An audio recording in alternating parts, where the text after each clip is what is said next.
The boy who dared to dream big. Imagine being told you're too young, too small, and too insignificant to make a difference. That's exactly what happened to a young shepherd boy named David. But what if that insignificant boy held the key to saving his entire nation? This is the story of David and Goliath, a timeless tale of courage, faith, and the power of believing in something bigger than yourself. In the land of Israel, fear hung heavy in the air. The Philistine army, a force of seasoned warriors, had amassed on one hillside, their battle lines gleaming menacingly under the sun. On the opposite slope stood the Israelites, a smaller, less experienced army, their faces etched with worry. Day after day, the Philistine champion, a giant named Goliath, strode into the valley between the two armies. Goliath was a sight to behold. He was over 9 feet tall, clad in bronze armor that weighed a fortune. His spear was like a weaver's beam, and the iron point of his spear alone weighed 15 pounds. 1 Samuel 17:4-7. With a voice that boomed like thunder, he mocked the Israelites and challenged them to send out a champion to fight him. "Choose a man for yourselves and let him come down to me," he roared. "If he is able to fight with me and kill me, then we will be your servants. But if I prevail against him and kill him, then you shall be our servants and serve us." 1 Samuel 17:9. King Saul, the tallest man in Israel, 1 Samuel 9:2, trembled with fear along with all his soldiers. For 40 days Goliath continued his taunts, and no one dared to accept his challenge. Meanwhile, in Bethlehem, a young shepherd named David was tending his father's sheep. His father Jesse instructed him to bring food to his 3 older brothers who were serving in Saul's army. When David arrived at the battle lines, he heard Goliath's defiant challenge. The Israelite soldiers spoke of Goliath with a mixture of awe and terror. "Have you seen this man who has come up?" they whispered. "Surely he has come up to defy Israel. And it shall be that the man who kills him, the king will enrich with great riches, will give him his daughter, and give his father's house exemption from taxes in Israel." 1 Samuel 17:25. David, hearing these words, was indignant. "Who is this uncircumcised Philistine that he should defy the armies of the living God?" he asked. 1 Samuel 17:26. David's faith is tested. David's older brother Eliab, overhearing his questions, rebuked him harshly. "Why did you come down here? And with whom have you left those few sheep in the wilderness? I know your pride and the insolence of your heart, for you have come down to see the battle," he snapped. 1 Samuel 17:28. Despite his brother's scorn, David persisted. His words eventually reached King Saul, who summoned him. Saul looked at the young shepherd, probably no more than a teenager, and shook his head. "You are not able to go against this Philistine to fight with him, for you are a youth, and he a man of war from his youth." 1 Samuel 17:33. But David was undeterred. He told Saul how he had protected his flock from lions and bears. "The Lord who delivered me from the paw of the lion and from the paw of the bear, he will deliver me from the hand of this Philistine," David declared with unwavering conviction. 1 Samuel 17:37. Saul, seeing David's unwavering faith, relented. "Go, and the Lord be with you," he said. 1 Samuel 17:37. He then offered David his own armor, but David found it cumbersome and unfamiliar. He removed it, choosing instead to rely on his own skills and, more importantly, on God. The confrontation. David walked down to the valley armed with only his shepherd's staff, a sling, and 5 smooth stones he had gathered from the brook. Goliath, seeing the youth approaching, was filled with disdain. "Am I a dog that you come to me with sticks?" he roared, and he cursed David by his gods. 1 Samuel 17:43. David stood his ground. "You come to me with a sword, with a spear, and with a shield," he replied, "but I come to you in the name of the Lord of hosts, the God of the armies of Israel, whom you have defied. This day the Lord will deliver you into my hand, and I will strike you and take your head from you. And this day I will give the carcasses of the camp of the Philistines to the birds of the air and the wild beasts of the earth, that all the earth may know that there is a God in Israel. Then all this assembly shall know that the Lord does not save with sword and spear, for the battle is the Lord's, and he will give you into our hands." 1 Samuel 17:45-47. With lightning speed, David reached into his shepherd's bag, took out a stone, placed it in his sling, and hurled it at Goliath. The stone struck Goliath squarely on the forehead, sinking in. The giant crashed to the ground, dead. David ran to the fallen Goliath, took Goliath's own sword, drew it from its sheath, and killed him and cut off his head. 1 Samuel 17:51. Victory and legacy. The Philistines, seeing their champion fallen, turned and fled. The Israelites, emboldened by David's victory, pursued them, routing their army. David's courage and faith had saved Israel from certain defeat. David became a national hero. His story echoed throughout the land, inspiring generations to come. He went on to become the greatest king Israel ever knew, a man after God's own heart. 1 Samuel 13:14. Moral lesson. The story of David and Goliath teaches us that God can use anyone, regardless of their age or perceived limitations, to accomplish great things. It reminds us that true strength comes not from physical power, but from unwavering faith in God. When we face seemingly insurmountable challenges, we should remember David's courage and trust that God will empower us to overcome them. The battle truly belongs to the Lord. It encourages us to stand firm in our faith, even when facing overwhelming opposition, and to trust that God will be with us, guiding and protecting us every step of the way. The secret of the fiery furnace. Would you choose faith over fire? Have you ever faced a choice where doing what's right meant risking everything? Imagine standing before a roaring furnace, flames licking the sky, knowing that refusing to bow down to a false idol meant certain death. This is the story of Shadrach, Meshach, and Abednego, 3 men who chose faith over fire and witnessed a miracle that shook an empire. The city of Babylon buzzed with excitement. King Nebuchadnezzar, the most powerful ruler in the world, had erected a towering golden statue. It gleamed in the sun, a symbol of his power and the gods he worshipped. He commanded everyone in his vast kingdom to bow down and worship the image when the music played. An orchestra of trumpets, harps, and pipes filled the air, signaling the moment of worship. People prostrated themselves, their faces to the ground, showing their allegiance to the king. But amidst the sea of bowing figures, 3 men stood tall, Shadrach, Meshach, and Abednego. They were Jewish exiles brought to Babylon after the conquest of Jerusalem. King Nebuchadnezzar had recognized their wisdom and integrity, placing them in positions of authority.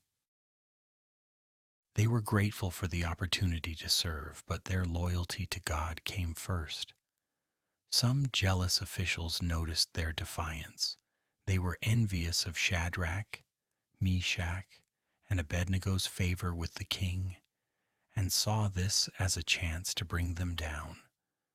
They rushed to King Nebuchadnezzar, their voices dripping with false concern. "Your Majesty," they said, "did you not decree that everyone should bow down to the golden image when the music plays? These men, Shadrach, Meshach, and Abednego, have refused to obey your command." Daniel 3:12.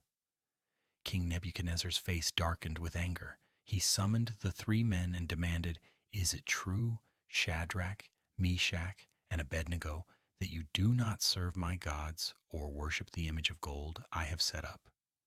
He gave them one more chance. "Now, if you are ready, when you hear the sound of the horn, flute, zither, lyre, harp, pipes, and all kinds of music, to fall down and worship the image I made. Very good. But if you do not worship, you will be thrown immediately into a blazing furnace.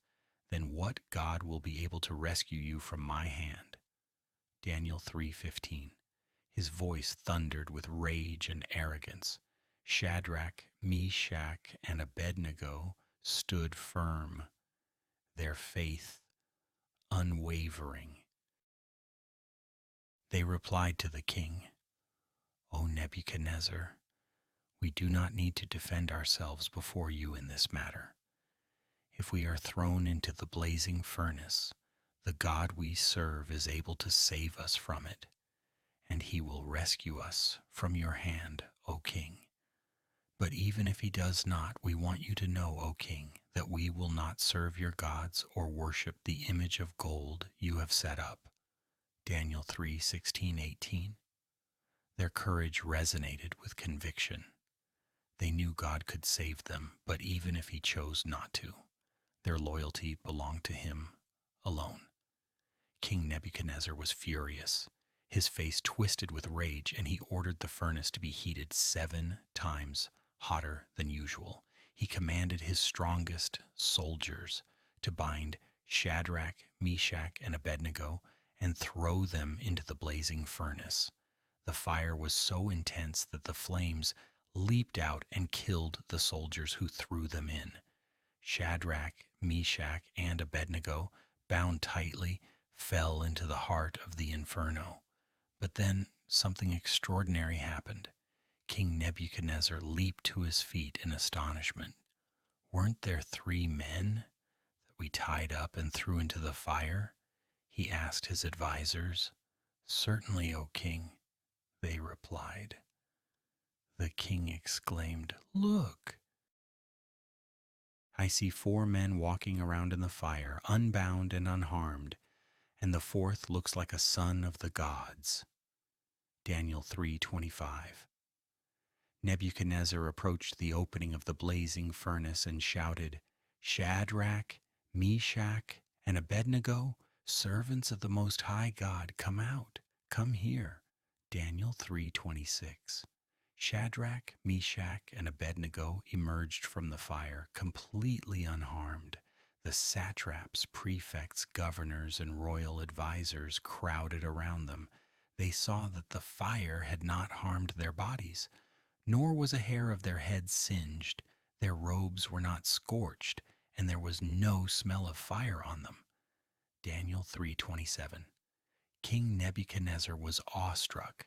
He declared, "Praise be to the God of Shadrach, Meshach, and Abednego, who has sent his angel and rescued his servants. They trusted in him and defied the king's command and were willing to give up their lives rather than serve or worship any god except their own God." Daniel 3:28. He then made a decree that anyone who spoke against the God of Shadrach, Meshach, and Abednego would be severely punished. The king promoted Shadrach, Meshach, and Abednego in the province of Babylon. The story of Shadrach, Meshach, and Abednego teaches us the importance of unwavering faith in God, even in the face of extreme adversity. It demonstrates that true faith means being willing to stand up for what is right, regardless of the consequences. God honors those who are faithful to him, and he is able to deliver us from any trial. Their courage in the face of death not only saved them but also led to the king, acknowledging the power and sovereignty of the one true God. Are you willing to stand for your faith even if it means facing the fire? Their story encourages us to choose faith over fear, knowing that God is always with us. Hero, David and Goliath. Can one person armed with nothing but faith and a few stones truly defeat a giant? The answer lies in the valley of Elah, where the fate of Israel hung by a thread. The Israelite army trembled. For 40 days Goliath, a Philistine warrior of immense size and terrifying strength, had challenged them. His armor gleamed under the harsh sun as he strode into the valley, his voice booming across the hills. "Choose a man and have him come down to me," he roared. "If he is able to fight and kill me, we will become your subjects. But if I overcome him and kill him, you will become our subjects and serve us." 1 Samuel 17:8-9. King Saul, a tall and powerful man himself, felt his courage fail. No one dared to face the giant. Goliath stood over 9 feet tall, clad in bronze armor that weighed hundreds of pounds. He carried a massive spear with a head of iron that was equally heavy. Fear gripped the hearts of every soldier in the Israelite camp.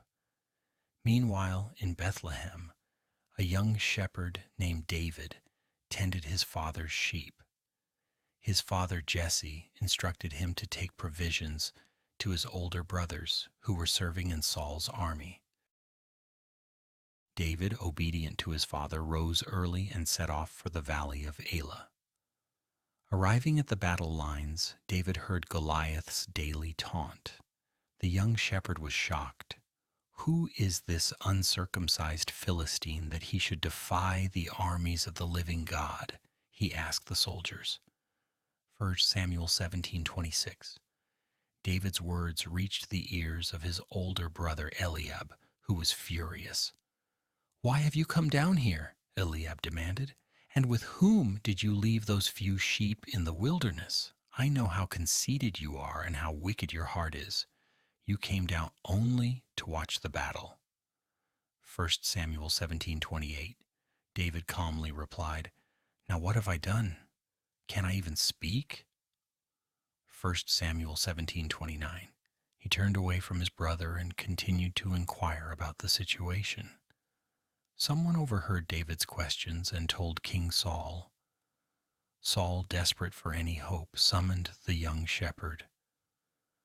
"Don't let anyone lose heart on account of this Philistine," David said to Saul. "Your servant will go and fight him."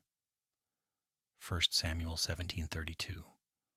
Saul, skeptical, replied, "You are not able to go out against this Philistine and fight him. You are only a young man, and he has been a warrior from his youth." 1 Samuel 17:33. David, however, was undeterred. He recounted his experiences protecting his father's sheep from lions and bears. "The Lord who rescued me from the paw of the lion and the paw of the bear will rescue me from the hand of this Philistine," he declared. 1 Samuel 17:37. Saul, seeing David's unwavering faith, relented. "Go, and the Lord be with you," he said. 1 Samuel 17:37. Saul attempted to outfit David with his own armor and sword, but David found them cumbersome and unfamiliar. He removed them, choosing instead to face the giant with his shepherd's staff. A sling and 5 smooth stones he gathered from a nearby stream. As David approached Goliath, the Philistine warrior scoffed. "Am I a dog, that you come at me with sticks?" he sneered.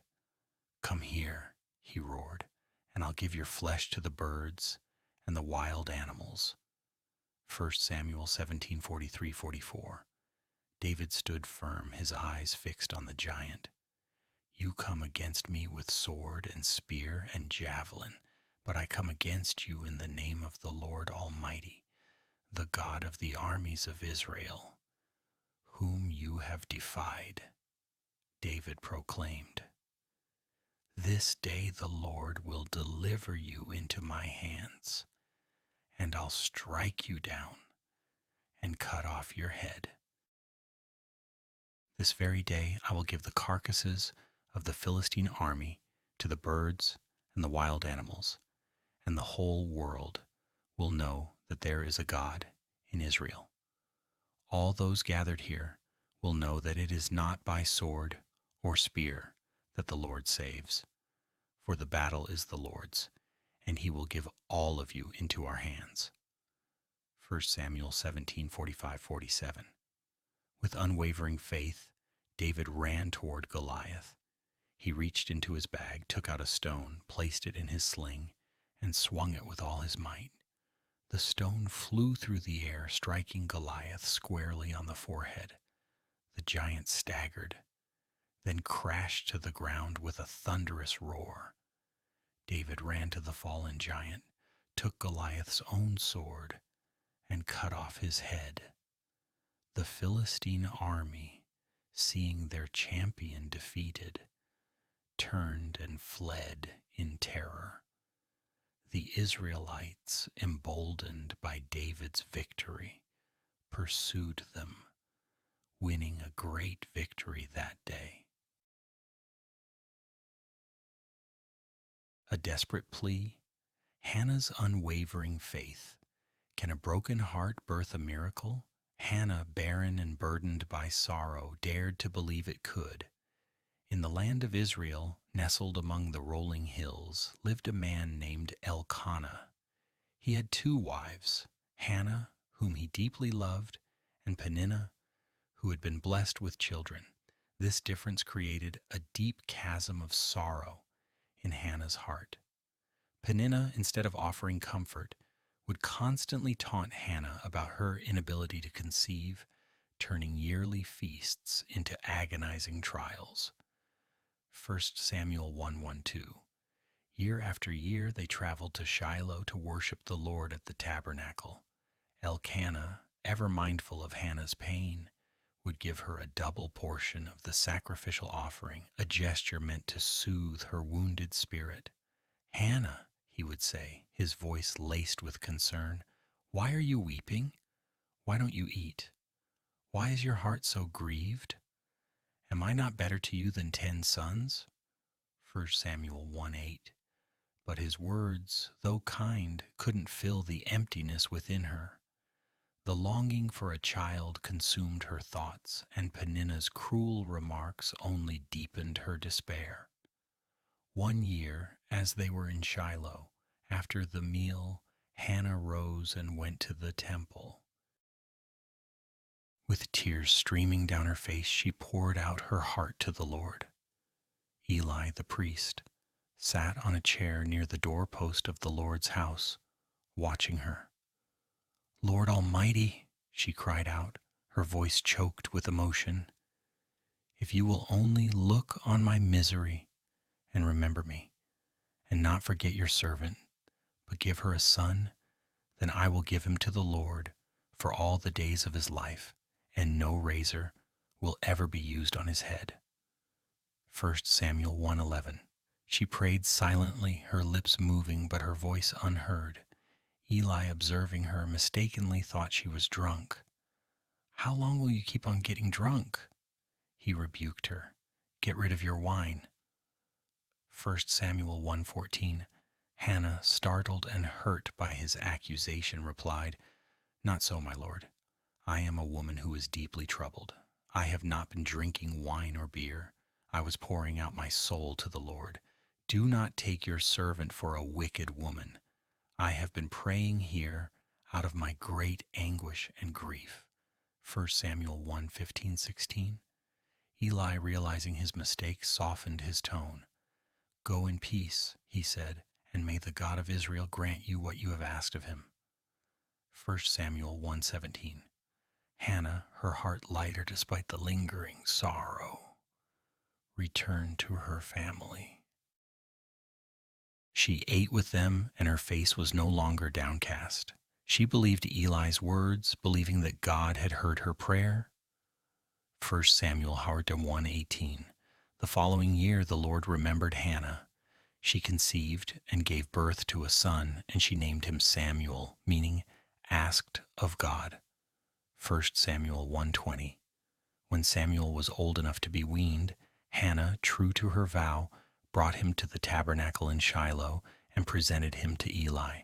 I prayed for this child, she said, her voice filled with gratitude, and the Lord has granted me what I asked of him. So now I give him to the Lord.